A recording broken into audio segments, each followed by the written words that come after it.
ಯಾವ ಸಚಿವರಿಗೆ ಯಾವ ಖಾತೆ ಕೊಡಬೇಕು ಕಗ್ಗಂಟು ಹೊತ್ತು ದೆಹಲಿಗೆ ಹಾರಿದ ಸಿಎಂ ಡಿಕೆ. ನಾಳೆನೇ ಖಾತೆ ಹಂಚಿಕೆ ನಿರೀಕ್ಷೆ. ಸಂಪುಟ ವಿಸ್ತರಣೆಗೆ 3 ಸಲ ಪಟ್ಟಿ ಚೇಂಜ್. ಇದು ಹೈಕಮಾಂಡ್ನಲ್ಲೇ ಗೊಂದಲ ಇದೆ ಎನ್ನುವುದನ್ನು ತೋರಿಸುತ್ತೆ. ತುಮಕೂರಿನಲ್ಲಿ ರಾಜಣ್ಣ ಹೇಳಿಕೆ. ಕೋರ್ಟ್ ಷರತ್ತು ಉಲ್ಲಂಘಿಸಿ ದೆಹಲಿಗೆ ಹೋಗಿದ್ದಾರೆ. ನಾಗೇಂದ್ರ ರಾಜೀನಾಮೆಗೆ ಬಿಜೆಪಿ ಪಟ್ಟು, ಸದನ ನಡೆಯೋಕೆ ಬಿಡಲ್ಲ ಅಂತ ಗುಡುಗು. ಕಾಂಗ್ರೆಸ್ನಲ್ಲಿ ಮುಗಿಯದ ಶಾಸಕರ ಮುನಿಸು. ಮೈಸೂರಿನಲ್ಲಿ ತನ್ವೀರ್ ಸೇಠ್ ಬೆಂಬಲಿಗರ ಕಿಚ್ಚು. ಹೆದ್ದಾರಿ ತಡೆದು ಕಾರ್ಯಕರ್ತರ ಆಕ್ರೋಶ. ಹೊಡಿಬೇಡಿ ಸಾಯ್ತಾನೆ ಅಂದ್ರೂ ದರ್ಶನ್ ಕೇಳಲಿಲ್ಲ. ಪ್ರದೋಷ್ ಅರ್ಜಿಯಲ್ಲಿ ಸ್ಫೋಟಕ ಸಂಗತಿ ಉಲ್ಲೇಖ. ಕಾಟೇರನಿಗೆ ಕಂಟಕವಾಗ್ತಾನ ಗೆಳೆಯ. ವಿದ್ಯಾರ್ಥಿಗಳ ದೂರುಗಳಿಗೆ ತಕ್ಷಣ ಸ್ಪಂದಿಸಿ.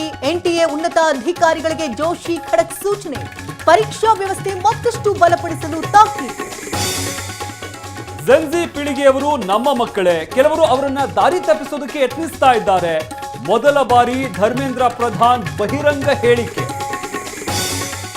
ಮಮತಾ ಬ್ಯಾನರ್ಜಿ ಕಾರಿನ ಮೇಲೆ ದಾಳಿ. ಪೊಲೀಸರ ಎದುರಿನಲ್ಲೇ ಅಟ್ಯಾಕ್. ಪಶ್ಚಿಮ ಬಂಗಾಳದ ಬ್ಯಾರಕ್ಪುರ್ನಲ್ಲಿ ಹೈ ಡ್ರಾಮಾ. ಹೈಕೋರ್ಟ್ಗೆ 6 ಹೆಚ್ಚುವರಿ ನ್ಯಾಯಮೂರ್ತಿಗಳ ನೇಮಕ. ರಾಜ್ಯಪಾಲರಿಂದ ಪ್ರಮಾಣ ವಚನ ಬೋಧನೆ. ಕಾರ್ಯಕ್ರಮದಲ್ಲಿ ಸಿಎಂ ಡಿಕೆ, ಸಿಜೆ ವಿಭು ಉಪಸ್ಥಿತಿ.